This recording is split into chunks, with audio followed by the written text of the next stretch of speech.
मिळूनच घ्यायला पाहिजे.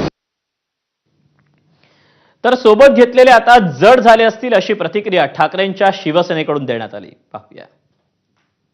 फडणवीसांनी ज्या पद्धतीने ऑफर दिलेली आहे की अरे बाबा, हातवारे हे शिंदेच्या खुर्चीकडे होते. आता बघा, मी तुम्हाला एवढंच सांगतो, भीती कोणाला जास्ती वाटेल मला माहिती नाही, पण एक महत्वाचं आहे की असं वातावरण, आनंदाचं वातावरण नेहमी हाऊसमध्ये असायला पाहिजे. तुम्ही बघाल की प्रत्येक वेळी भांडायला, द्वेष, घृणा हे नको. काही काही वेळा अशा मजा मस्करी असेल, कधी कधी अशा जुन्या आठवणी असतील, ते आलं पाहिजे. मुख्यमंत्र्यांच्या मनातलं ओठावर आलंय का? आता काय झालंय की सोबत जे खेचून घेऊन गेलेत ते जड झालेत मनात किंवा हृदयात, तर आता मला माहित नाही पुढचं. ही ऑफर मी समजत नाही. मला असं वाटतं की देवेंद्र फडणवीसांनी आता आम्हाला तिकडे यायचा मार्ग बंद झालाय, तो मार्ग ओपन करा आणि तुम्ही इकडे या, अशी ती भावना व्यक्त केलेली असावी. डायरेक्ट असं कसं म्हणणार की तुम्ही इकडे या, आम्हाला तिकडे जायला मार्ग नाही. त्यांना तिकडे जायची इच्छा आहे, म्हणजे कुठे?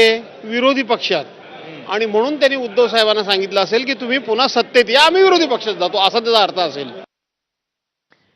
एकीकडे देवेंद्र फडणवीसांनी भाषणात उद्धव ठाकरेंना आपल्याकडे येण्याची ऑफर दिली, तर दुसरीकडे दानवेंच्या निरोप समारंभात बोलताना उद्धव ठाकरेंनी एकनाथ शिंदेंना